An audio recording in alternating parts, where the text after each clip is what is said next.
Welcome back, Superbrain, and I want to congratulate you. You're watching this right now because you commit to something and you follow through, because we're nearing the end of this quest, and I'm really excited. And I wanted to make this message for you specifically for this lesson to talk about transformation, because that's really the theme of this quest. It's about transforming your brain, transforming your memory, transforming your education, transforming limitations into liberation. And that's really what we've been doing together every single day. So I appreciate you again for showing up and also playing full out. And I hope it's been rewarding for you, because this has been my honor to be able to be your Superbrain coach. This is a subject that's extremely tender to me because, as you know, I had learning challenges growing up. I had a brain injury at the age of 5, and I couldn't understand things. I had very bad focus. It took me years longer to learn how to read, and especially my memory was so challenged, and there's no learning without memory. That's why we focused on this program, because you can learn something faster and read something faster, but if you don't remember it, it's all for naught. So I really hope that you feel like you've gotten a lot of value out of this, and we're not done yet. And I'm gonna ask you over the next couple of days to put your all in here, because this is where you get all the benefit, because this is where we're locking in everything that you've learned. And sometimes it's when you don't wanna do it, is when you have to do it the most. I remember a few years ago, I got a message from Sylvester Stallone. And I was like, wow. It's like, he was like, come over, there's a boxing match that's going on, and if you want to watch it, why don't you come over and watch it at my home? And I'm like, yes, I totally want to see this boxing match with Rocky, right? And when I get there, we're sitting on the couch. It's a really big worldwide fight, and I'm sitting on the couch here, and to my left is Sylvester Stallone, and to his left is Arnold Schwarzenegger. And I swear, if you took a picture of that couch, someone would be like, who photoshopped that Asian guy in that photo, right? And I'm just like, and I actually posted this photo on Instagram, so follow me at Jim Kwik.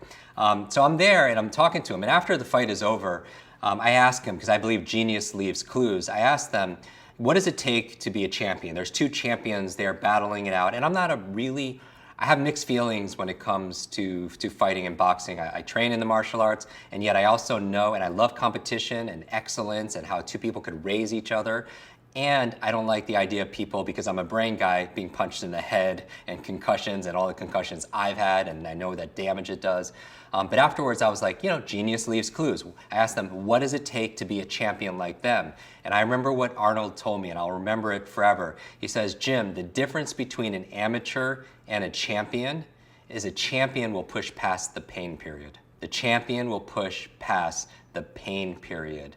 And I still get goosebumps. I don't know if you can see this, but I get goosebumps. I call them truth bumps, because for me, part of being a superhero or a mental superhero or developing your super brain or any kind of excellence in any area, genius in any area, not just IQ, but just excellence in your area of expertise and passion, you're going through struggles. But by going through struggles, you build strengths, right? By going through challenges, life's challenges, you develop change. And that's really what this session is all about. It's about levels of change, levels of transformation. And I'm gonna give you 5 levels. And the reason why I brought up that story is we're in the home stretch. And not all the time do you want to put your all in it, but this is where it counts. When you don't want to go to the gym, when you don't want to work out, when you don't want to listen to the quest, to do things that you need to do for yourself, that's when you need to do it the most, all right? You never come back from the gym or write a journal or do something that's good for yourself and regret that. And that's what my responsibility is here as your brain coach, to help take you to the next level. Now, when I'm talking about the 5 levels of transformation, I'm going to talk about it in a way that as we're nearing the end of this program, I want you to be so enabled, and part of what enables you is have insight and distinctions of how transformation or how change works.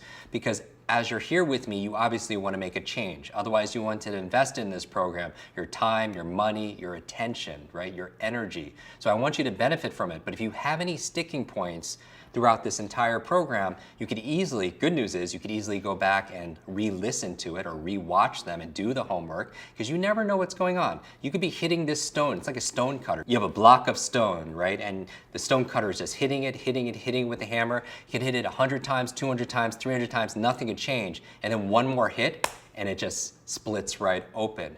Because here's the thing, you don't know what's going on the inside. on the inside of yourself, on the inside of other people, because you could be making change. Maybe you don't see it right away, but one more hit can completely open it up. So I encourage you to join us for this one, but then also what's going on tomorrow as well. So are you on board? Let's do it. There are 5 levels of transformation that you have to address to make permanent change. And I'm gifting this to you in a way that so you can apply this not only to improving your brain and your memory, but to your life. So I'm going to start at this level here called behavior. Behavior. Most of you are here because you want to change a behavior. You want to remember someone's name. You want to read with more focus. You want to be able to learn something faster. You want to learn another language. You want to change a behavior, right? But here's the thing. I could teach somebody to remember names, but they might not do it because there are 4 other levels you have to take into account, not just the behavioral level. So, for example, above the behavioral level is a level called capacity, capabilities. These are your habits. Like you might want to change this behavior, for example. The change of the behavior could be, I want to remember names. But then above that, you need the capabilities or the ability to be able to remember someone's name. And that's what we were teaching you in these lessons. Now, that's not enough either, because above capability is this thing called beliefs. Beliefs. And that's why I always mention beliefs throughout this entire quest with you, because all behavior is belief driven. And when I'm going through this, yes, we can focus on memory or some area that you're interested in this quest. Also though, there must be another behavior that you're looking for outside of this quest. Maybe it's to stop doing something or to start doing something brand new, right? So I want you to think about what that could be for you so you have some content to work in this structure. So the belief level is also the level of values, belief and values. So how about this?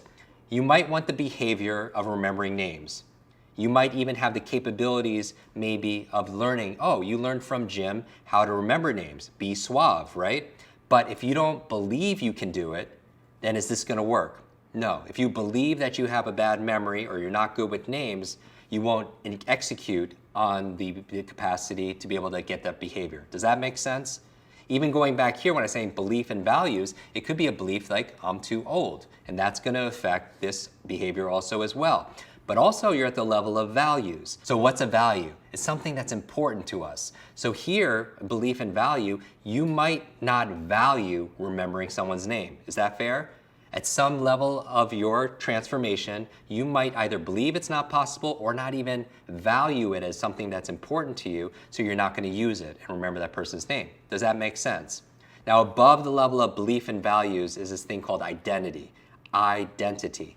This is who you believe you are. Who are you?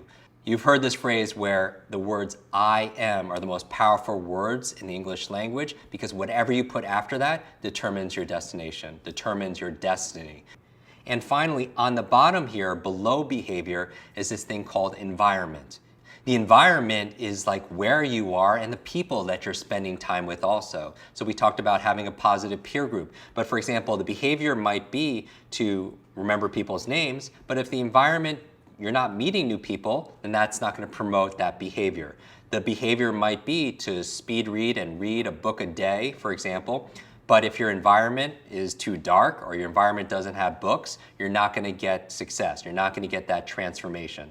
Does that make sense? Another way of looking at these 5 levels of transformation is this. You remember back in school you had these 6 questions? What were the 6 questions?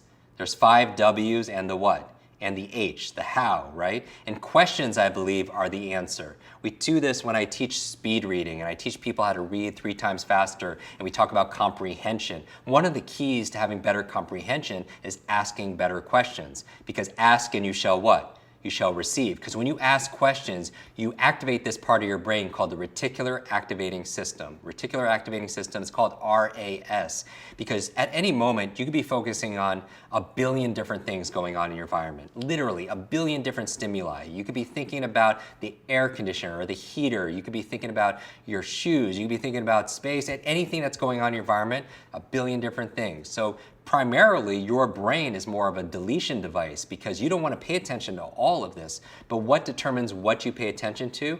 one of the things is your questions, the questions you're asking yourself on a regular basis. So there are 5 W's and an H. So look how this fits into the model here of the 5 levels of transformation. The identity answers the who. The belief and the values level, that's the why. That's the why. Below that, you have the capabilities, right? The habits, the capacity. That's the how. That's how to remember names. That's how to learn another language. That's how to read faster. That's how to focus, and so on. Below that is the behavior. That's the what. Below the behavior is the environment, which is what? Which is the where and the when. The where and the when. And so for part of our training, we go through in developing this optimal learning environment, right? When we're saying have a clean environment and make your bed and be around positive people. And also the when makes a big difference too, because if you really want to get the most out of this program, I know you are scheduling it. Because if you don't schedule something, it just does not happen. Because you could talk about, oh, I want to work out, and oh, I want to journal, and oh, I want to meditate, oh, I want to make that brain power smoothie, or I want to whatever, but it doesn't happen unless what? You schedule it, because then it becomes real. And so I encourage you to do that to help aid your transformation of your super brain.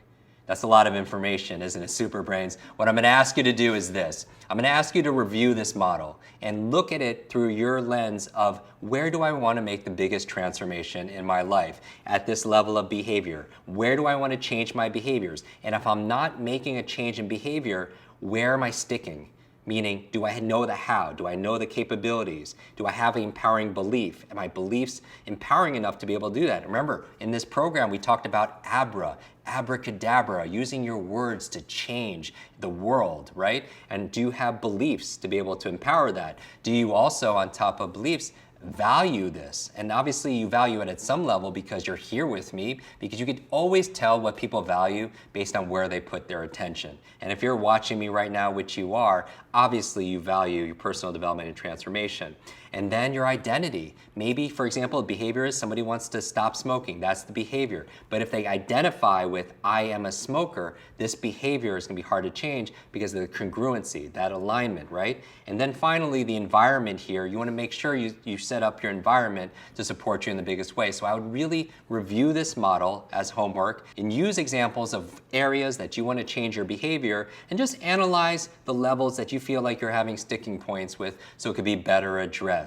I appreciate you watching this video. Again, I want you to tune in to the community, share with your tribe, post your questions. I'm so impressed with everybody in this tribe because it's like like-minded people. Superheroes, mental superheroes wearing their capes, fighting the villains of information overload, information anxiety, information fatigue, information distraction and dementia and brain aging. We're all doing it together because you're not alone, and that's the best part about it.